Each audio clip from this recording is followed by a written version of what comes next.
شوہر پر بیوی کے حقوق، بیوی کے اوپر شوہر کے کیا حقوق تھے؟ آپ نے بہت ساری چیزوں کو سماعت کیا، لیکن شوہر کے اوپر بیوی کے کیا حقوق ہے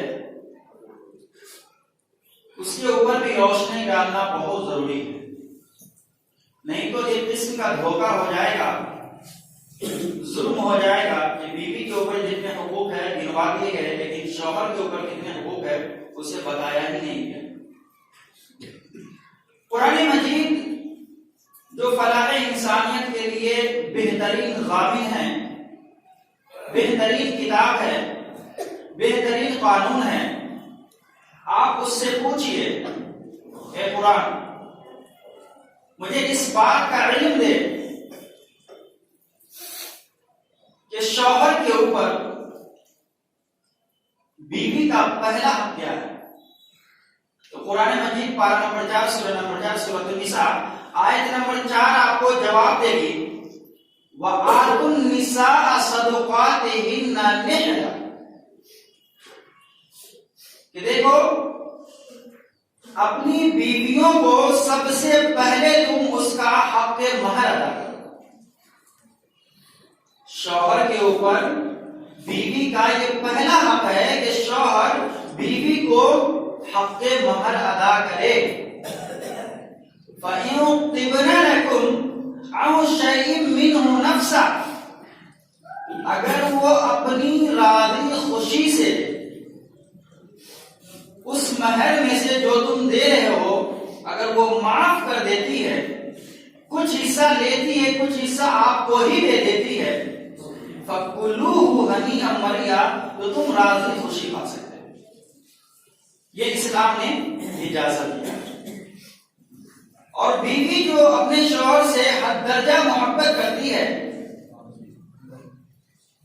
تو در حقیقت ایسے ہی ہوتا ہے کہ وہ آپ کے اور آپ کے بچوں کی خوشی کے لیے اپنی زندگی کے تمام عیش، تمام آرام اور تمام کے تمام آرائش کو وہ الوداع کہہ دیتی ہے۔ آپ کے بچوں کے لیے وہ بنجارن بن جاتی ہے۔ بچے لیٹرین کرتے ہیں، آپ نہیں صاف کرتے، بچے بدمعاشی کرتے ہیں، آپ الٹا ماں کو ڈانٹتے ہیں۔ یہ حق آپ کا ہے کہ آپ اپنے بچوں کے تمام تر خدمات کو انجام دیں، بیوی کا نہیں ہے، لیکن بیوی کی یہ دریا دلی ہے۔ میرے بھائی کو تو سب سے پہلا حق یہ ہے کہ ہم لوگ بیوی کے حق مہر کو ادا کریں۔ ابھی معاشرے کا یہ عالم ہے کہ معاشرے میں ایک نوجوان شادی کرتا ہے، بڑی خوشی سے کرتا ہے، الحمدللہ ثم الحمدللہ۔ نوجوان جب شادی کے لیے تیار ہوتا ہے تو اس کے بدن کے اوپر جو سوٹ ہوتے ہیں تقریباً 10,000 کے ہوتے ہیں۔ میں بہت زیادہ اور بہت کم کی بات نہیں کر رہا، یہ میڈیم سول سوسائٹی جو ہوتی ہے، سامانیتا جس کو بولتے ہیں، میں کہہ رہا ہوں عام سوسائٹی کی بات ہے کہ 5,000 کے کم سے کم تو سوٹ پہنتے ہیں، 3,000 کے جوتے ہیں، 3,000 کی گھڑیاں ہیں، کم سے کم 1,500 کے چشمے ہوں گے۔ جو گاڑی آئے گی بارات لے جانے کے لیے جو کہ ناجائز ہے، وہ گاڑی کم سے کم 8 لاکھ کی تو ہوتی ہے، کرائے پہ کم سے کم 10-12,000 کی آتی ہے۔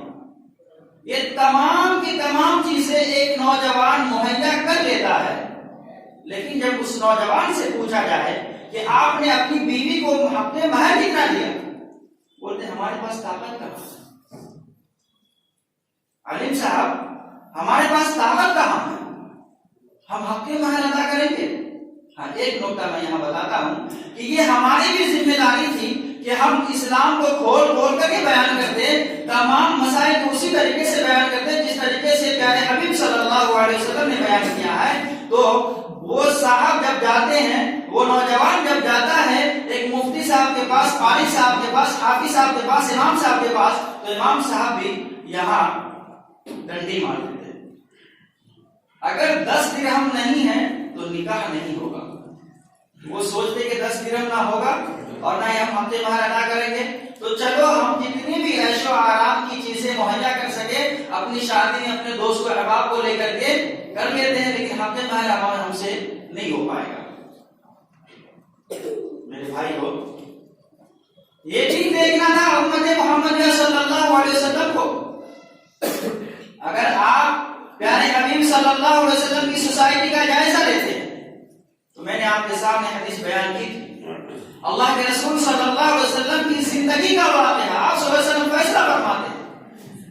اللہ کے رسول کے پاس ایک عورت آ گئی اور کہنے لگی، اللہ کے رسول میں آپ اپنے آپ کو آپ کے لیے ہبا کرتی ہوں، آپ چاہیں تو مجھ سے شادی کر لیں۔ آپ صلی اللہ علیہ وسلم نے انکار کر دیا اور ایک صحابی رسول کھڑے ہوتے اور کہتے ہیں، اللہ کے رسول اگر آپ کو ضرورت ہے تو میری شادی کر دیں۔ اللہ کے رسول صلی اللہ علیہ وسلم نے فرمایا کہ حق مہر دینے کے لیے تمہارے پاس کوئی چیز ہے تو لے آؤ۔ وہ صحابی رسول گئے اور جا کر کے گھر میں کٹورا تلاشا، کچھ نہیں ملی، کوئی چیز نہیں ملی۔ آگے دیکھیے صحابی رسول اتنی غربت کی زندگی میں بھی اللہ سے راضی ہیں اور اللہ بھی ان سے راضی ہے۔ آج ہم لوگ کھانا پینا کھا کر کے، اتنے اچھے لباس پہن کر کے، اللہ کے زمین میں چل کر کے اللہ کی نافرمانی کر رہے ہیں، شرم آنی چاہیے، ڈوب مرنی چاہیے۔ صحابی رسول آگے اللہ کے رسول کچھ بھی نہیں ہے، کہا التمس ولو خاتما من حدید، اگر لوہے کی ایک انگوٹھی ہو تو لے آؤ، ایک انگوٹھی، زیادہ چیز نہیں، ایک انگوٹھی۔ وہ گئے کہ اللہ کے رسول صلی اللہ علیہ وسلم وہ بھی نہیں ملے، لوہے کی ایک انگوٹھی بھی میرے گھر میں نہیں ہے، محض ایک ازار ہے جو میں لنگی پہنا ہوا ہوں، بس یہ لنگی ہے، اللہ کے رسول اگر چاہے تو آدھی اس کو دے دیجیے، آدھی میری مجھ جائے۔ تو اللہ کے رسول نے کہا آدھی لنگی تیرے کام کی نہ اس کے کام کی، اس سے کیا ہوگا؟ کہا ایک بات بتا، تجھے قرآن یاد ہے؟ کہا اللہ کے رسول ہاں، سورۃ القیامہ یاد ہے، سورۃ الملک یاد ہے، سورۃ القلم یاد ہے۔ کہا اے عورت، اگر تیرے نکاح میں قرآن مجید کے ان صورتوں کو مہر بنا دیا جائے کیا تو شادی کر لے گی؟ وہ عورت کہتی ہے اے اللہ کے رسول صلی اللہ علیہ وسلم، اس سے بھلا نکاح، اس سے برکت والا نکاح کس کا ہو سکتا ہے جس کے مہر میں قرآن کی صورتیں مہر بن جائے؟ تو میرے بھائیو، 10 درہم کہاں ہے؟ 5 درہم کہاں ہے؟ 100 درہم کہاں ہے؟ نکاح کے بارے میں اور مہر کے بارے میں پیارے حبیب صلی اللہ علیہ وسلم کی شریعت نے یہ متعین نہیں کیا ہے کہ بہت زیادہ کتنا دینا چاہیے حق مہر اور بہت کم کتنا دینا چاہیے۔ کم کے بارے میں تو پتہ چل گیا آپ کو کہ قرآن کی صورتیں ہیں آپ کے پاس، تو صورتوں کو آپ حق مہر بنا سکتے ہیں، لیکن زیادہ کے بارے میں اللہ کے رسول نے نہیں کہا۔ تو آپ اپنے استطاعت کے مطابق بیوی کو حق مہر دیجیے، استطاعت کے مطابق۔ قیس بن ثابت رضی اللہ تعالیٰ عنہ جب شادی کیے تھے تو ایک باغ ہی دے دیا تھا، کھجور کا باغ تھا وہی دے دیا تھا۔ اگر کوئی کروڑ پتی ہے وہ 10,000 دے کر کے کام نہ چلائے، وہ اپنے حساب سے بیوی کو حق مہر دے، اسے راضی خوشی کر دے۔ اور اگر کوئی غریب بھی ہے تو پھر اسے بھی اپنے حساب سے ہی دینا چاہیے تھا، سود پر پیسے اٹھا کر کے نہیں دینا تھا۔ آج بیاج بھی تو عام معاشرے میں عام ہی ہے، یہ تو گناہ ہے ہی نہیں آج کے حساب سے۔ سود لینا دینا لکھنا سب حرام ہے۔ آج ہماری تجارت کیسے ہوتے ہیں؟ تو میرے بھائی کو میں کہنا چاہ رہا ہوں یہی کہ اسلامی تعلیمات کو اپنے اندر جگہ دیجیے۔ نوجوانوں خاص کر کے سنیے گا کہ اللہ کے رسول صلی اللہ علیہ وسلم نے اس نوجوان کی شادی محض قرآن کی صورتوں کو مہر بنا کر کر دیا۔ یہ سب سے پہلا حق ہے آپ کے اوپر کہ آپ تمام کے تمام سہولیات پیدا کر دیں، الحمدللہ، اس میں کوئی شک نہیں ہے۔ آپ اپنی مرضی سے شادی خانہ تلاش کرتے ہیں، اس میں زیادہ لوگ آئیں گے، اس میں کتنے سہولیات ہیں، تو آپ یہ سہولت پیدا نہیں کر سکتے؟ بالکل کر سکتے ہیں۔ اس لیے اس کے اوپر غور و خوض کیجیے۔ اسی طریقے سے دوسرا حق شوہر کے اوپر بیوی کا یہ ہے کہ شوہر ہی اس کے نان و نفع کا ذمہ دار ہے۔ بیوی کیا کھائے گی، کیا پہنے گی، یہ شوہر ذمہ دار ہے۔ معاشرے میں کیا چل رہا ہے؟ بعض بھائی اتنے بے غیرت ہو گئے ہیں کہ بیوی کو بھیج دیتے باہر اور خود گھر میں سٹے کھیل رہے ہیں، جوئے کھیل رہے ہیں، شراب پی رہے ہیں، اور آپ کے بچوں کی پرورش عورتیں کر رہی ہے، برتنیں مانج کر کے، کپڑے دھل کر کے۔ ان کی ذمہ داری نہیں ہے، یہ آپ کی ذمہ داری ہے۔ اللہ کے رسول صلی اللہ علیہ وسلم حجۃ الوداع کے موقع پہ ارشاد فرمایا کہ وَلَهُنَّ عَلَيْكُمْ كِسْوَتُهُنَّ وَرِزْقُهُنَّ، کہ یہ تمہارے اوپر ذمہ داری ہے کہ تم اس کے کپڑے اور اس کے کھانے کا انتظام کرو۔ کیا فرمایا؟ اس کے کپڑے اور اس کے کھانے کا انتظام تم کرو۔ بہت ہی پیاری روایت ہے، بہت ہی پیاری روایت ہے۔ اللہ کے رسول صلی اللہ علیہ وسلم کے پاس صحابی رسول آ گئے۔ صحابی رسول کا نام ہے معاویہ القشیری رضی اللہ تعالی عنہ۔ وہ کہتے ہیں کہ اللہ کے رسول صلی اللہ علیہ وسلم مجھے اس بات کی خبر دے، مجھے تعلیم دے کہ میرے اوپر میری بیوی کا کیا حق ہے۔ اللہ کے رسول ذرا بتائیے۔ تو اللہ کے رسول صلی اللہ علیہ وسلم نے کیا فرمایا؟ او تطعمها اذا طعمت، جب تم کھاتے ہو اسے بھی کھلاؤ، جو کھاتے ہو وہی کھلاؤ۔ ایسا نہیں ہے کہ ہم باہر جا کر کے ہوٹل باسی کر آئے، دوستوں کے ساتھ خوب مگن ہو کر کے مستی کر کے سیر ہو کر کے کھا کے آ گئے اور بیوی کو دال روٹی بنا کر کے کھانے کو بول دیا۔ نہیں، یہ ظلم ہے۔ او تطعمها اذا طعمت، جو تم کھاتے ہو وہی کھلاؤ۔ یہ ہماری آپ کی ذمہ داری ہے کہ ہم باہر جاتے ہیں تو بیوی کے لیے، اپنے اہل خانہ کے لیے کچھ لے کر کے آئے۔ وَأَوْ تَكْسُوهَا إِذَا اكْتَسَيْتَ، اور جو تم پہنتے ہو ویسے ہی پہنو۔ جتنے مہنگے کپڑے آپ پہنتے ہیں، آپ کی ذمہ داری ہے کہ اپنی بیوی کو بھی پہننے جی، یہ حق ہے۔ اور اسلام سے بڑا انصاف اور مذہب آپ کو کوئی نہیں ملے گا۔ دیکھیے ایک ایک پوائنٹ کو اللہ کے رسول صلی اللہ علیہ وسلم نے واضح کر کے سمجھا دیا۔ ہاں، اگر کبھی کچھ ہو جائے، آپس میں انبن ہوتا ہی رہتا ہے۔ اگر انبن نہ ہو تو انسانی زندگی کا مطلب ہی نکل جائے گا۔ تو انبن اگر ہو جائے تو پھر کیا کرنا؟ خوب مارنا ہے، خوب پھینکنا ہے، باہر کر دینا نہیں۔ وَلَا تَضْرِبِ الْوَجْهِ، اور سن لے، وَلَا تَضْرِبِ الْوَجْهِ، اس کے چہرے میں مت مارو۔ چہرے سے مراد ٹھیک ہے، اللہ کے رسول نے چہرے لے لیا، لیکن اسے مارنا پیٹنا نہیں ہے جی۔ اگر ہلکی پھلکی کبھی ایسی بدمعاشی لگ جائے آپ کو تو بدن کے بہت سارے حصے ہیں، ایسے کر کے مار دینا، لیکن اتنا مارو کہ اس کے چہرے پہ داغ آ جائے، ہاسپٹلائز ہو جائے، ایسا نہیں، یہ پھر ظلم ہو جائے گا۔ ولا تضرب الوجه ولا تخفف، اور نہ اسے گالی گلوچ کرنا، نہ ہی اسے گالی گلوچ کرنا، اس کے ماں بہن کو گالی دینا۔ آج معاشرے میں دیکھ لیجئے نوجوان کیا نہیں کرتا، مارتا پیٹتا بھی ہے، اور ماں بہن کی تیرے خاندان کی گالی دیتا ہے، اتنی گالی دے دیتا ہے کہ وہ عورت پھر سے جاتی ہے مہنگے تو آنا گوارا نہیں کرتی ہے۔ ولا تخفف ولا تہجر الا فی البیت، اور اتنی کشیدگی کا ماحول پیدا ہو جائے دونوں میں تو تم اپنے گھر میں اسے الگ کر کے رکھنا، لیکن گھر سے باہر نہ نکالنا۔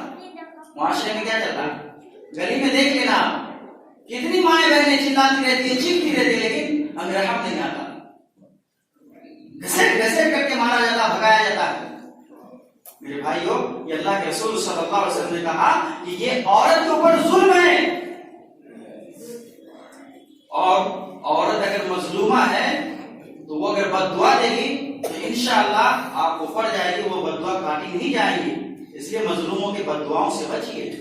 اللہ کے رسول صلی اللہ علیہ وسلم جب معاذ بن جبل رضی اللہ تعالیٰ عنہ کو کہے کہ جاؤ، تب وہاں جاؤ جہاں تم جا رہے دعوت کے لیے، تو وہاں سن لے لوگوں کے، مظلوم لوگوں کی بد دعاؤں سے بچنا، کیونکہ ان کے اور ان کے رب کے بیچ میں کوئی پردہ نہیں ہوتا۔ تو یہ شوہر کے اوپر کیا ہے، یہ دوسرا حق ہے کہ وہ نان و نفع کا ذمہ دار ہو، وہ اس کے کھانے پہننے کا ذمہ دار ہے۔ ہاں، اگر ہم مومن ہیں، اگر ہم پکے سچے موحد ہیں، اللہ کی رضا و خوشنودی میں لگے رہتے ہیں، تو اللہ کے رسول صلی اللہ علیہ وسلم نے یہاں بھی ایک نقطہ سمجھایا ہے۔ وہ نقطہ کیا ہے؟ لَوْ تُنْفِقَ نَفَقَةً تَبْتَغِي وَجْهَ اللَّهِ بِهَا، اللہ کے رسول صلی اللہ علیہ وسلم نے فرمایا لم تنفق نفقة، تم کوئی بھی ایسا مال جس کو خرچ کرو، تبتغی بہا وجہ اللہ، اور اگر تم اس سے اللہ کی رضا و خوشنودی تلاشتے ہو تو سنو، الا علیہ الا اجرت علیہ، تو اللہ رب العالمین تمہیں اس میں سے اجر دے گا۔ اب دیکھیے کیسے، ما تجعل فی امراتی، کہ اگر تم اپنی بیوی کے منہ میں ایک لقمہ ڈالو محبت سے، وہ بھی صدقہ ہے اور اس کے اوپر بھی تمہیں ثواب ملتا ہے۔ دیکھیں شوہر بیوی کے درمیان میل جول کر کے رہنے سے، بہتر زندگی گزارنے سے کتنی فضیلت کی بات ہے کہ اگر بیوی کے ساتھ ہم اتنی محبت سے رہتے ہیں کہ ہم لوگ کھانا ساتھ میں ہی کھاتے ہیں، اس کے منہ میں ہم کھلائے اور وہ ہمارے منہ میں کھلائے، اللہ کے رسول نے فرمایا کہ اس کے اوپر بھی ثواب ہے۔ یہ شوہر کے اوپر بیوی کا حق ہے۔ اسی طریقے سے شوہر کے اوپر بیوی کا حق تیسرا یہ ہے کہ بود و باش اچھی ہو، زندگی کا رہن سہن اچھا ہو، بہتر انداز میں بیوی شوہر میں مل جل کر کے رہے، جیسا کہ پیارے حبیب صلی اللہ علیہ وسلم آپس میں رہا کرتے تھے۔ آپ صلی اللہ علیہ وسلم تمام بیویوں کا حال خبر لیا کرتے تھے، تمام بیویوں کا۔ راوی حدیث نے لکھا ہے کہ عشاء کے بعد آپ صلی اللہ علیہ وسلم تمام بیویوں کے گھر جاتے اور وہاں جانے کے بعد آپ صلی اللہ علیہ وسلم اس کے ساتھ بیٹھتے، ان سے ان کے حال چال پوچھتے، اس کے بعد ان کے ساتھ تھوڑی سی تفریح کرتے، مزاحیہ بات کرتے، پھر اس کے بعد اس کے ساتھ آرام کرتے۔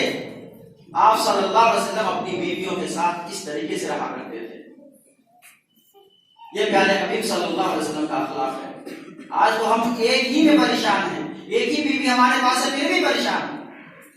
قرآن مجید تو ایک بیوی کرنے کا لاسٹ میں حکم دیا ہے، ما طاب لکم من النساء مثنی اور ثلاث و رباع، کہا پہلے 2 نکاح کر لو، پھر 3 کر لو، پھر 4 کر لو، اور نہیں تو آخر میں 1 کر لینا۔ آج ہم ایک ہی میں پریشان ہیں۔ پیارے حبیب صلی اللہ علیہ وسلم کے پاس کئی بیویاں تھیں، آپ صلی اللہ علیہ وسلم سے ایک بیوی بھی ناراض نہیں تھی۔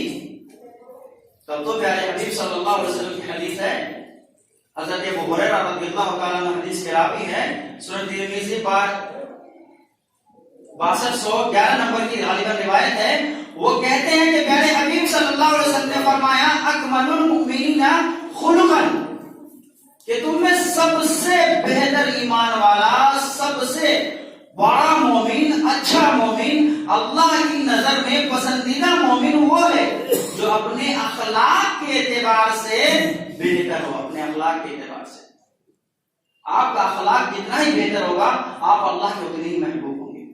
اور دوسرا پوائنٹ سنیے، وَخِيَارُكُمْ خِيَارُكُمْ لِنِسَائِهِمْ، جو اپنی عورت کے لیے بہتر ہو، جس کی عورت اس کو بتا دے کہ میرا شوہر میرے لیے بہت ہی بہتر ہے، وہ پکا سچا مومن ہے اور وہ سب سے بڑا مومن ہے۔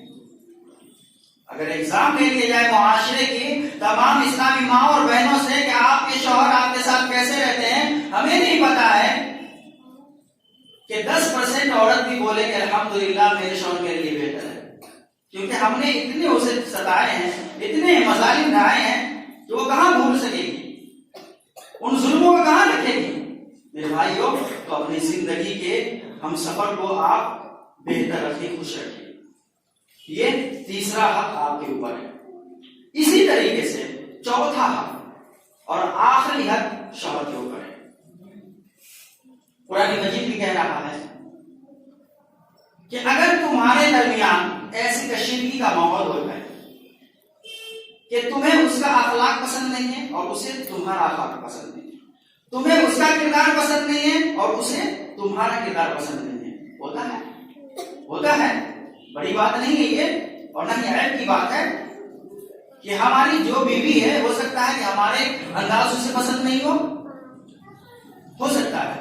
تو قرآن کہہ رہا اللہ یقیم حدود اللہ، اگر تم یہ سوچ رہے ہو کہ تم اللہ کے حقوق کی پاسداری نہیں کر پاؤ گے، اللہ نے جو تمہارے حقوق الزوجین کے درمیان حقوق رکھے ہیں اس کی پاسداری نہیں کر پاؤ گے، تو سنو کوئی بات نہیں ہے، ایک دوسرے سے الگ ہو جاؤ، ایک دوسرے سے الگ ہو جاؤ۔ یعنی اگر شوہر کو بیوی کسی شرعی عذر کے بنا پر، شرعی عذر اپنے مفاد کے تحت نہیں کہ 6 مہینے 7 مہینے ہو گئے، اب تو بہت ساری چیزیں ہو گئی ہیں، اب کیا کرنا ہے، اب بیوی کو ریجیکٹ کر کے دوسرا لانا، نہیں، یہ عیاشی ہو جائے گی۔ اللہ کے رسول نے فرمایا کہ ایسا مرد جو اپنی بیوی سے اس طریقے سے ملتا ہے کہ وہ عیاشی کر رہا ہے، اس کی نیت شوہر بیوی کے حقوق کو ادا کرنا نہیں ہے، عیاشی کا ہے۔ اس لیے انہوں نے حق مہر لکھوانے میں کوئی دیر نہ کیا۔ ارے جتنا لکھنا ہے لکھ دو، اپنوں کو کیا ہے، دینا تو ہے نہیں، لکھ دو۔ اللہ کے رسول نے فرمایا قیامت کے دن اس حال میں اٹھایا جائے گا کہ وہ زانی ہوگا۔ تو قرآن مجید کہہ رہا ہے اس کے ایسے کچھ شرعی عذر ہو، شریعت کے حساب سے جو تمہیں بھا نہیں رہا ہے تو تم اسے طلاق دے سکتے ہو، یہ آخری حد ہے، آخری حد ہے۔ اور اگر بیوی کو بھی تمہارا اخلاق پسند نہیں ہے، تمہارا کردار پسند نہیں ہے، وہ تم سے خوش نہیں ہے، تو اسے بھی حق ہے کہ وہ حق خلا لے سکتی ہے۔ تو میرے بھائیو، یہ تمام کے تمام ایسے حقوق تھے جو میں نے آپ کے سامنے قرآن و حدیث کی روشنی میں شوہر بیوی کے تمام تر حقوق کو رکھا۔ اور اللہ رب العالمین سے میں دعا کرتا ہوں اللہ رب العالمین ہم نے جتنی باتیں قرآن و حدیث کی روشنی میں کی، اللہ رب العالمین تمام لوگوں کے دلوں میں راسخ فرما دے۔ اللہ رب العالمین سے میں دعا کرتا ہوں اللہ رب العالمین ہم تمام لوگ جتنے بھی یہاں بیٹھے اللہ تمام لوگ تمام تر مذکورہ باتوں کو سمجھنے کی توفیق عطا فرما دے۔ اللہ رب العالمین ہم تمام لوگوں میں جتنے بھی بیمار ہیں اللہ تمام کو اللہ شفائے کاملہ عطا فرما دے۔ اللہ رب العالمین تمام میں لوگوں میں سے جتنے لوگ پریشان ہیں مجبور ہے اللہ تمام کی پریشانی کو دور فرما دے، مجبوریوں کو دور فرما دے۔ اللہ رب العالمین ہم تمام لوگوں کے رزق میں برکت عطا فرمائے۔